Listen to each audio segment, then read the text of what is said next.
नमस्कार सबैजनालाई। आजको यस भिडियोमा तपाईहरुलाई संघीय लोकसेवा खरिदार प्रथम पत्रमा परीक्षामा सोध्न सकिने सौर्यमण्डल सम्बन्धी महत्त्वपूर्ण क्वेशन एन्सरको सेट 4 लिएर आएको छु। हजुरहरुले भिडियो अन्तिमसम्म हेरेर साथ दिनुहोला। यदि भिडियो मन परेमा लाइक, कमेन्ट र सब्स्क्राइब पनि गरिदिनु होला। अब हामी आजको क्वेशन एन्सरतिर जान्छौं। आजको क्वेशन एन्सर चाहिँ के रहेको छ भने सौर्यमण्डल सम्बन्धी जानकारी नै रहेको छ। आजको क्वेशन नम्बर 1 मा चाहिँ के रहेको छ भने सूर्य आकाश गंगाको तारापुञ्जीय केन्द्र ग्यालेक्टिक सेन्टरबाट कति टाढा रहेको छ भनेको छ। अब सूर्य चाहिँ आकाश गंगाको तारापुञ्जीय केन्द्र अर्थात ग्यालेक्टिक सेन्टरबाट कति टाढा रहेको रहेछ त भन्दा 30,000 प्रकाश वर्ष टाढा रहेको रहेछ। र क्वेशन नम्बर 2 मा चाहिँ के छ त। अब क्वेशन नम्बर 2 मा चाहिँ सूर्यको शक्ति कुन प्रक्रियाबाट उत्पन्न भएको हो भनेको छ। सूर्यको शक्ति चाहिँ कुन प्रक्रियाबाट उत्पन्न भएको रहेछ भन्दाखेरि न्युक्लियर फ्युजनबाट उत्पन्न भएको रहेछ। कुन प्रक्रियाबाट भने सूर्यको शक्ति चाहिँ न्युक्लियर फ्युजन प्रक्रियाबाट उत्पन्न भएको रहेछ भन्न सकिन्छ। अब क्वेशन नम्बर 3 मा चाहिँ के रहेको छ भने सन् 2006 अगस्त 23-24 मा रिपब्लिकको राजधानी प्राङमा सम्पन्न अन्तर्राष्ट्रिय खगोल विज्ञान संघको 26औं महासभाको निर्णय अनुसार कुन ग्रहलाई ग्रहको सूचीबाट हटाइएको छ भनेको छ। यो चाहिँ क्वेशन अलिकति लामो भएकोले सायद अलिकति बुझ्न नै अप्ठ्यारो हुन्छ, त्यही भएर फेरि एकचोटि भनिदिन्छु। सन् 2006 अगस्त 23-24 मा रिपब्लिकको राजधानी प्राङमा सम्पन्न अन्तर्राष्ट्रिय खगोल विज्ञान संघको 26औं महासभाको निर्णय अनुसार कुन ग्रहलाई ग्रहको सूचीबाट हटाइएको छ भनेको छ। यो चाहिँ एम ग्रहलाई ग्रहको सूचीबाट हटाइएको छ। अब क्वेशन नम्बर 4 हेर्छौं हामी। क्वेशन नम्बर 4 मा चाहिँ बुध ग्रहको भार कति रहेको छ भनेको छ।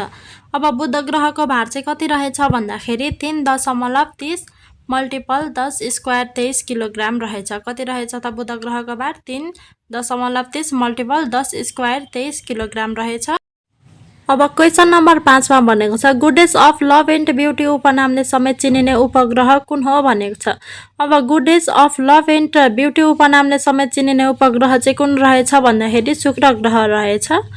अब क्वेशन नम्बर 6 मा जाउँ हामी। मानव बसोबास भएको एकमात्र ग्रह कुन हो भनेको छ। अब मानव बसोबास भएको एकमात्र ग्रह चाहिँ कुन हो भन्दाखेरि यो सबैजनालाई थाहा नै भएको हो, यो चाहिँ पृथ्वी ग्रह हो है। मानव बसोबास भएको एकमात्र ग्रह चाहिँ पृथ्वी ग्रह रहेको छ। अब क्वेशन नम्बर 7 मा भनेको छ मंगल ग्रहको भार कति रहेको छ भनेको छ। मंगल ग्रहको भार चाहिँ कति रहेको रहेछ भन्दा 6.42 मल्टिपल 10 स्क्वायर 23 किलोग्राम रहेछ। कति रहेछ त मंगल ग्रहको भार 6.42 मल्टिपल 10 स्क्वायर 23 किलोग्राम रहेछ। अब क्वेशन नम्बर 8 मा जाउँ। सबैभन्दा धेरै उपग्रह भएको ग्रह कुन हो भनेको छ। अब यो सबैभन्दा धेरै उपग्रह भएको ग्रह चाहिँ कुन हो भन्दाखेरि चाहिँ बृहस्पति ग्रह हो है। सबैभन्दा धेरै उपग्रह भएको ग्रह चाहिँ बृहस्पति ग्रह हो। र 9 नम्बरमा छ सौर्यमण्डलमा 8 ग्रह मध्ये सबैभन्दा सुन्दर ग्रह कुन हो भनेको छ। सौर्यमण्डलका 8 ग्रह मध्ये सबैभन्दा सुन्दर ग्रह कुन हो भनेको छ। अब सबैभन्दा सुन्दर 8वटा ग्रह मध्ये सबैभन्दा सुन्दर ग्रह भनेको चाहिँ शनि ग्रह रहेको छ है सौर्यमण्डलको। क्वेशन नम्बर 10 मा चाहिँ के भनेको छ भने अरुण ग्रहको कतिवटा उपग्रह रहेका छन् भनेको छ। अब अरुण ग्रहको चाहिँ उपग्रहहरू कतिवटा रहेको रहेछ भन्दाखेरि 27 वटा रहेछ अरुण ग्रहको उपग्रह। अब क्वेशन नम्बर 11 मा वरुण ग्रहको क्षेत्रफल कति रहेको छ भनेको छ। वरुण ग्रहको क्षेत्रफल चाहिँ कति रहेछ भन्दाखेरि 7.6183 मल्टिपल 10 स्क्वायर 9 किलोमिटर रहेछ। कति रहेछ त वरुण ग्रहको क्षेत्रफल 7.6183 मल्टिपल 10 स्क्वायर 9 वर्ग किलोमिटर रहेछ वरुण ग्रहको क्षेत्रफल। अब क्वेशन नम्बर 12 मा भनेको छ उपग्रहले आफ्नो ग्रहको अतिरिक्त के को परिक्रमा गर्दछ भनेको छ। अब उपग्रहले चाहिँ आफ्ना ग्रहको अतिरिक्तमा के को परिक्रमा गर्दछ भने सूर्यको परिक्रमा गर्दछ।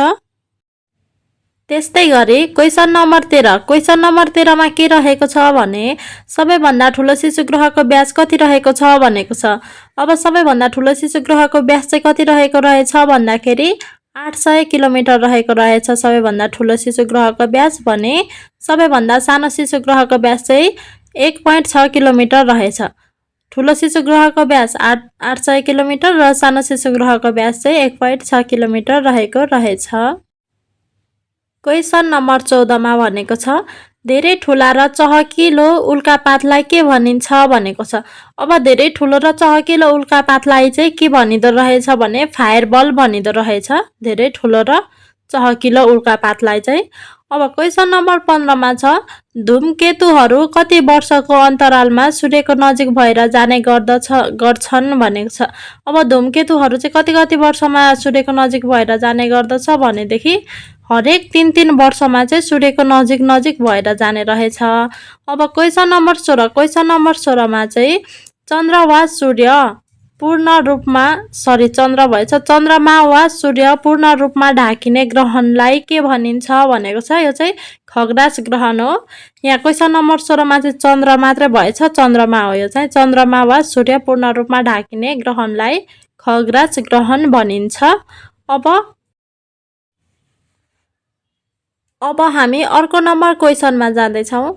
अर्को नम्बर 17 नम्बर क्वेसनमा चाहिँ के भनेको छ भने 1AU भन्नाले के बुझिन्छ भनेको छ। अब 1AU भन्नाले चाहिँ के बुझिन्छ भने सूर्य र पृथ्वी बीचको दूरीलाई बुझिन्छ। सूर्य र पृथ्वी बीचको दूरीलाई चाहिँ 1AU भनेर भन्ने गरिन्छ। अब क्वेसन नम्बर 18 मा हेर्छौँ हामी। क्वेसन नम्बर 18 मा प्रकाशले 1 वर्षमा पार गर्ने दूरीलाई के भनिन्छ भनेको छ। अब प्रकाशले 1 वर्षमा पार गर्ने दूरीलाई चाहिँ प्रकाश वर्ष भनेर भनिन्छ। के भनिन्छ त प्रकाशले 1 वर्षमा पार गर्ने दूरीलाई प्रकाश वर्ष भनेर भन्ने गरिन्छ। क्वेसन नम्बर 19 मा भनेको छ सूर्य पृथ्वीबाट कति टाढा रहेको छ भनेको छ। अब सूर्य चाहिँ पृथ्वीबाट कति टाढा रहेछ भन्दाखेरि 14 करोड 88 लाख किलोमिटर रहेछ। कति रहेछ त सूर्य पृथ्वीबाट कति टाढा रहेछ त 14 करोड 88 लाख किलोमिटर टाढा रहेछ भने। अब क्वेसन नम्बर 20 मा एम ग्रहलाई ग्रहको सूचीबाट हटाउने औपचारिक घोषणा कहिले गरियो भनेको छ। अब एम ग्रहलाई चाहिँ ग्रहको सूचीबाट हटाउने औपचारिक घोषणा चाहिँ कहिले गरियो भन्दाखेरि 1 सेप्टेम्बर 2006 मा गरिएको थियो। क्वेसन नम्बर 21 मा भनेको छ बुध ग्रहले सूर्यको परिक्रमा गर्ने गति कति छ भनेको छ। अब बुध ग्रहले चाहिँ सूर्यको परिक्रमा गर्ने गति चाहिँ कति रहेछ भन्दाखेरि 48 किलोमिटर प्रति सेकेन्ड रहेछ। कति रहेछ त 48 किलोमिटर प्रति सेकेन्ड रहेछ बुध ग्रहले सूर्यको परिक्रमा गर्ने गति चाहिँ। अब क्वेसन नम्बर 22 मा भनेको छ सौर्यमण्डलको 6औं ठुलो ग्रह शुक्र ग्रह सूर्यबाट कति टाढा रहेको छ भनेको छ। अब शुक्र ग्रह चाहिँ सूर्यबाट कति टाढा रहेको रहेछ भने 10 करोड 57 लाख किलोमिटर टाढा रहेको रहेछ।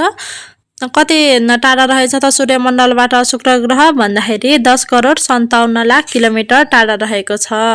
अब क्वेसन नम्बर 23 हेर्छौँ हामी। क्वेसन नम्बर 23 मा पृथ्वीको भूमध्य रेखीय व्यास केही फुकेको छ भने ध्रुवीय व्यास कस्तो छ भनेको छ।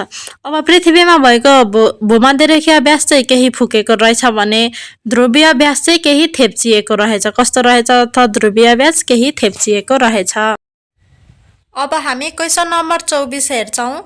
क्वेसन नम्बर 24 मा चाहिँ के भनेको छ भने मङ्गल ग्रह सूर्यबाट कति टाढा छ भनेको छ। अब सूर्यबाट चाहिँ मङ्गल ग्रह कति टाढा रहेछ भन्दाखेरि चाहिँ यहाँ 22 करोड 56 लाख किलोमिटर टाढा रहेछ। कति टाढा रहेछ त मङ्गल ग्रह सूर्यबाट 22 करोड 56 लाख किलोमिटर टाढा रहेछ। अब क्वेसन नम्बर 25 हेर्छौँ हामी। क्वेसन नम्बर 25 मा चाहिँ के भनेको छ भने दूरीका हिसाबले बृहस्पति ग्रह सूर्यबाट कतिऔं स्थानमा रहेको छ भनेको छ। अब दूरीका हिसाबले चाहिँ बृहस्पति ग्रह सूर्यबाट कतिऔं स्थानमा रहेको छ भन्दाखेरि यो चाहिँ 5औं स्थानमा रहेको छ है। सूर्यबाट बृहस्पति ग्रह चाहिँ 5औं स्थानमा रहेको छ भने। अब 26 नम्बरमा भनेको छ 26 नम्बरको क्वेसन एन्सरमा चाहिँ शनि ग्रहको क्षेत्रफल कति रहेको छ भनेको छ। अब शनि ग्रहको क्षेत्रफल चाहिँ कति छ भन्दाखेरि 4.27 मल्टिपल 10 स्क्वायर 10 वर्ग किलोमिटर रहेको छ। कति रहेको रहेछ त शनि ग्रहको क्षेत्रफल 4.27 मल्टिपल 10 स्क्वायर 10 वर्ग किलोमिटर रहेको रहेछ भने। अब आजको अन्तिम क्वेसनमा छौँ हामी 27 नम्बरमा। 27 नम्बरमा चाहिँ भनेको छ दूरीका हिसाबले अरुण ग्रह सूर्यबाट कतिऔं स्थानमा रहेको छ भनेको छ। अब दूरीका हिसाबले चाहिँ अरुण ग्रह सूर्यबाट कतिऔं स्थानमा छ भन्दाखेरि यो चाहिँ 7औं स्थानमा रहेको छ।